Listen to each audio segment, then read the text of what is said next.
Let's talk about the Detroit Red Wings. They were fifth in the Atlantic last year. They battled it out until the end for a playoff spot. Their even strength numbers, though, not very nice. 28th in Corsi for percentage, 26th in expected goals for percentage, 29th in scoring chances for percentage at even strength. Their 5v5 save percentage, 25th in the league at 901 as a team. So goaltending was pretty bad as well. And that's with Alex Lyon having a really nice stretch for a while as their third goaltender. And then their shooting percentage, this is why they were even in the mix for the playoffs. So their shooting percentage was third in the league at 5v5 at 10.81%. And their power play percentage was 23.1% in terms of conversion. That was ninth in the league. So really solid power play as well. So, I mean, I'm not super excited about the Detroit Red No. Wings. I'm going to be completely honest here. Like I see them at 5v5 really negatively regressing here. Their power play does seem fairly sustainable, and I do think that it's going. We'll get into it in a bit, but I do think it's going to be more of a. They're going to lean more towards power play one, just because they've lost a lot of depth. But yeah, I mean, this just screams negative regression, does it not? Yeah, the Red Wings kind of remind me of a bizarro version of the Bruins. With the Bruins, it's like these guys are going to suck this Mm-hmm. year, but then they end up being good. And with the Red Wings, everyone's like, this is the year they're going to be good, and then they end up sucking. So I just find that Yeah. cute. Yeah, totally. Yeah, they are the anti Boston Bruins for sure. Let's talk about key departures. So a lot of departures here, and a lot of guys that had fantasy value. So we got Daniel Sprong out to Vancouver. Perron went to the Senators. Shane Gostisbehere, their power play one quarterback, he went to Carolina. James Reimer, we talked about, went to Buffalo. Robbie Fabry dealt to the Anaheim Ducks. And then in terms of key additions, we've got Vladimir Tarasenko. That's a pretty significant one there. Erik Gustafsson on the back end and Cam Talbot in goal. Uh, yeah, I mean, this team has considerably less depth, does it not? Yeah, it does. Yeah. I don't know. It feels like they got worse, but I feel weird saying that because they're already bad, so Yeah, yeah, I don't know, man. yeah, no, it's a weird one here. Tarasenko, I think is not the Tarasenko that he used to be. I don't think you can Yeah, really expect him to get any more than 50, 55 points. And he's probably not going to get a sniff of the power play, honestly, just because they have a bunch of core guys there already. Erik Gustafsson, that's a guy that I see getting power play one time. Just because why else do you get Erik Gustafsson, especially when you've been so itchy about putting Mo Seider on the top power play? Like they seem not really excited about that. They had Shane Gostisbehere playing most of the power play minutes last year. yeah. And then Cam Talbot's a weird one as well. When you've got Alex Lyon and Billy Husso, who's apparently healthy. So let's get into the goaltenders because this is a weird one. They've got three guys. They also signed Jack Campbell. So really, if Oh if wow. you're factoring him in, that's four. That's four guys. But I think Campbell is probably going to be rehabbing his career a little bit in the minors this year. Yeah, yeah. So we've got Cam Talbot, who had 52 starts in LA last year with a 913 even strength save percentage. Pretty solid year for Talbot. Alex Lyon, 43 starts last year after starting the year as the third goaltender in Detroit. He had a 911 even strength save percentage. And then Billy Husso, who was just marred with injuries last year, was their starter, but we don't really know what his situation is right now. He's got Okay. 18 starts. He had 18 starts with a 903 even strength save percentage, so really struggled in the time that he played as well. What do we make of this? Like, what's going to happen here? Because they do have three healthy goaltenders now that are Yeah. on NHL contracts. Like, what are they going to do here, Gugsy? Yeah, it looks like a three-headed monster for sure. I don't know. I feel like they're not gonna have the same patience for Huso as they had previously. I think the lion's share of the net is going to Lion and Talbot. But Talbot's getting up there in age, and last year he had a Kings trap defense in front of him, so I could expect him to have some negative regression because the Red Wings defense is not how the Kings defense plays. I feel like Lyon is going to end up with the 1A situation there. How do you feel about that? Yeah, I mean, he's definitely. I feel like he's earned it. Yeah, yeah, Last year, he had a really strong stretch for them, and as we saw, with just a really poor environment in front of him, he really outperformed that at times. Yeah, man, this is a weird one. I fully expected them to deal somebody at some point in the offseason, and it may still happen.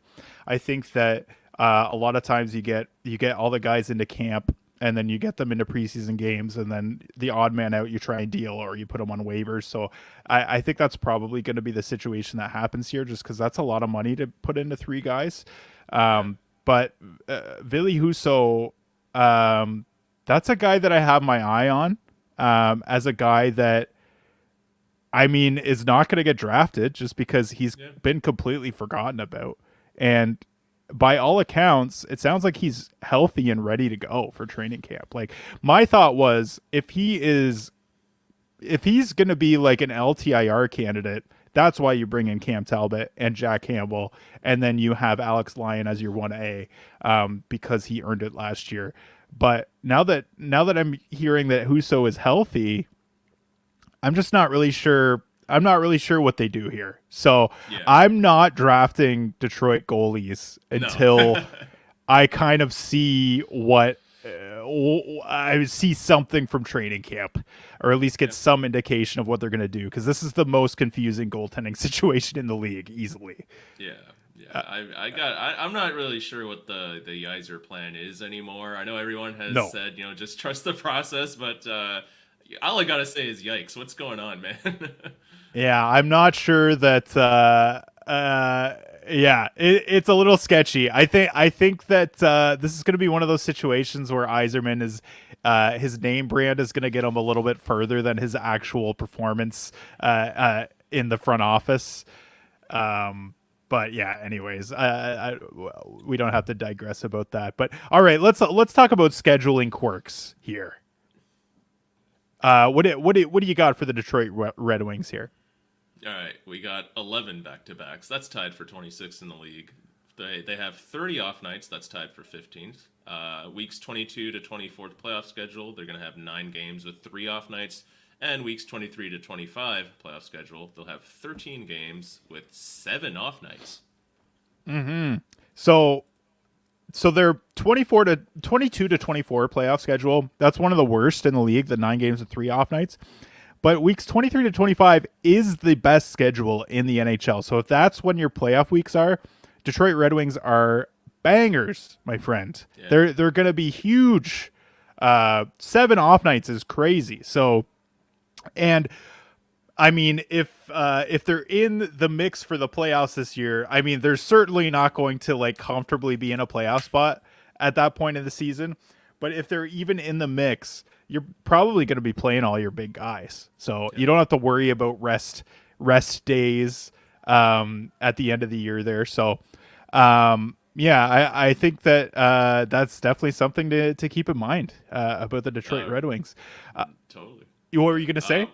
Real quick, with the weeks 23 to 25 playoff schedule, there is that risk of that final week having stars being sat. But with the Red Wings, they're expected to at best be a bubble team, so they're they gotta play their guys. Just like last year, they barely missed. They gotta play their guys. Yeah. So I know a lot of teams on that 25th week, that final week of the season, will be sitting their stars if they're already locked in. But yeah, that's just another thing to keep in mind for that fantastic playoff schedule. Absolutely. And then in terms of power play projection, they kind of played 2 power plays. They split them up last year, and played them fairly evenly, but they've lost so much depth. They lost, like, as we talked about, Daniel Sprong was a power play guy. David Perron was, Robbie Fabry was, and they didn't really replace them with anybody other than maybe Tarasenko, but not enough. There's not enough offensive depth on this team to be able to effectively split up a power play, unless you're putting like Michael Rasmussen and Andrew Kopp on these units, and that's just not a good look. So I see them playing a top unit, and that unit looks like Dylan Larkin, Patrick Kane, Alex DeBrincat, Lucas Raymond, and Erik Gustafsson. A little bit of controversy there, but I don't think, based on previous years with Seider battling it out for minutes with various power play specialists, that's probably a huge surprise for anybody. Although this will be, I believe, the first time that Gustafsson could potentially like quarterback a power play full time. Do you have any objections here? What are your thoughts? No, I agree. I just wanted your quick opinion on Gustafsson. Would you rather Gustafsson or they have kept Shane Gostisbehere? Who do you think would have given more value to that power play? I think Gostisbehere has shown that he can produce a lot more, and he's just overall a better fantasy asset, just because I think he plays a little bit more 5v5. He converts a little bit better. Gustafsson though is a really solid, underrated guy. But he's gonna be one of those guys like a Tony DeAngelo that plays not a lot of 5v5 minutes and then gets the power play time. So that's what he is. That's what we expect. But he has shown that when he gets the opportunity, he can produce. So in that way, I am relatively excited about Gustafsson. But I mean, once we get into the projections, you'll see that like the needle doesn't move a ton with him on the power play in terms of his overall production. But let's look at my forward projections here. Why don't you walk us through that, Gugsy? All right, we got Dylan Larkin. He's projected for 36 goals, 50 assists, 86 points. And then Lucas Raymond, expecting a big year from him for 24 goals, 50 assists, 74 points. Alex DeBrincat, he's going to get 36 goals, 38 assists, 74 points. JT Compher, he's still on this team, 15 goals, 30 assists, 45 points. And the newbie, Vladimir Tarasenko, he'll get to 22 goals, 31 assists, 53 points. And Patrick Kane, 31 goals, 47 assists, and 78 points. I love it. JT Compher, he's there. He's still there. He exists, because that's pretty much what he is. He plays a ton of minutes, a lot of cardio, but lucks into doesn't luck into some points. Like he's just he gets this opportunity at second line center everywhere he goes, and he's like, oh yeah, I'm just happy to be here. But I mean, so are there any ones that kind of where your eyes are like, whoa, what's going on here? No, I see you got DeBrincat going close to 40 goals, and I could totally see that. This is another guy that I'm eyeing on all of my drafts because again, he pissed everybody off last year. And this is a guy who could potentially get you 40 goals throughout the season. If the market thinks he's worth nothing, but you see a potential 40 goal scorer, then you might want to reach for him relative to his ADP, which is pretty damn low.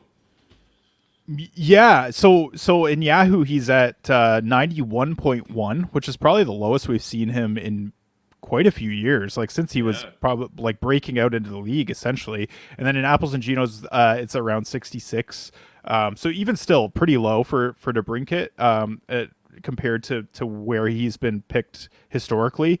But he's had a couple of down years. I do see I think the big factor here is and why I have him projected so high is the power play situation. He was often the odd man out, not playing with Larkin, not playing with the big boys on whatever power play unit he ended up with, and I think that hurt his production last year. So I think if they load up the top power play, his minutes will increase, and the quality of line mates will improve as well. Lucas Raymond, I do have him for a career high in points. But I have him for a wild negative regression in terms of goals. And again, I'm not really incredibly high on Lucas Raymond. I just have him playing on a really nice power play where he gets involved in the offense a decent amount, and that's why I see him getting more assists and points in total than he's had before. But yeah, his goal totals are coming way back. He shot like a 19.4 shooting percentage last year. That's just not the guy that he is, and he doesn't produce a lot individually under the hood either. But I mean, he's still a player. He's still a guy well, he's a guy that I think people are probably higher on than they should be. But I mean, he's he's just a guy that's not going to end up on my fantasy team. I guess that's the bottom line here, I for agree the with that most part. completely. Yeah, he's always a guy that I just never have on my team unless he's gotten a total cold streak and Detroit has like a good schedule and I see him on the wire or something. I'm probably not going to draft him, but yeah, I agree with that projection. Yeah, someone always wants it more than me. That's Yep. for sure. Let's get into the defense. So these are the two guys that I mentioned prior. Why don't you walk the people through my projections on them? Moritz Seider, 7 goals, 33 assists, and 40 points with 195 hits and 191 blocks. He's like a Charlie McAvoy light. And then you got Erik Gustafsson. He's going to get you 7 goals, 34 assists with 41 points. Yeah. So as you can see, I have them projected for very similar production in terms of points, and that's without Mo Seider getting a lot of power play time. So Erik Gustafsson, I just think that outside of that power play time, I don't think there's really a ton of value there. So I'm probably not going to be drafting him incredibly high, No. but there is some upside, more that, like, I think there is opportunity for him to smash that projection. Like, there it's Yeah, possible. He's definitely. had some really hot stretches in his career. He scored over 60 points once in his career. It was a long time ago, in Chicago, but it has happened.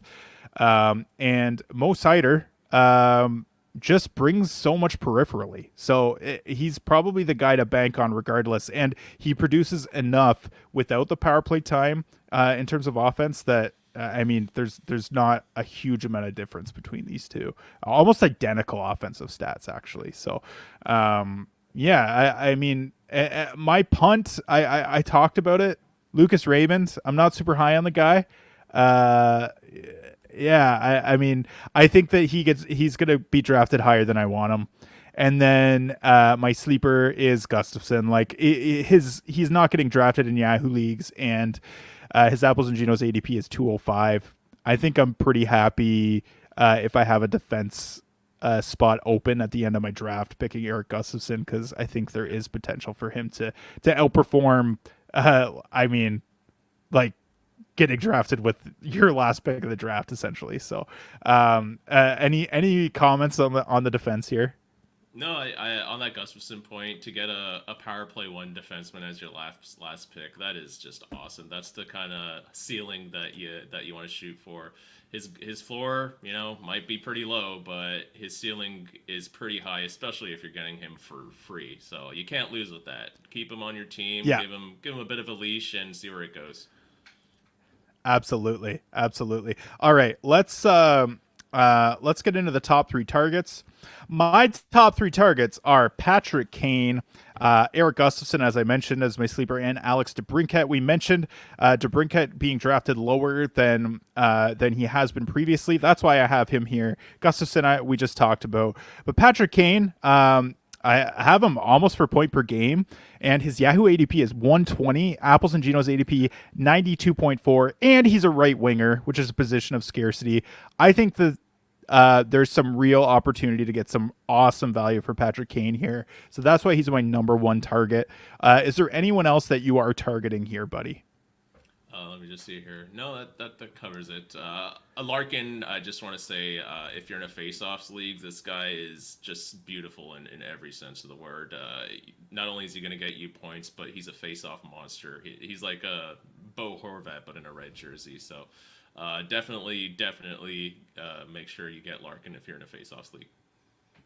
Yeah, I do want to give Larkin some love as well. Like I do think that he could return you some great value too. Like he's gonna be like I have him projected for over a point per game. I think he's the best fantasy player on this team. His Yeah, Yahoo ADP is 86. Apples and Geno's 68.5. yeah, I think there is potential for some value there for Dylan Larkin. So some nice fantasy assets on this team. As a unit though, not super stoked about yeah. these about the Detroit Red Wings. That's for sure.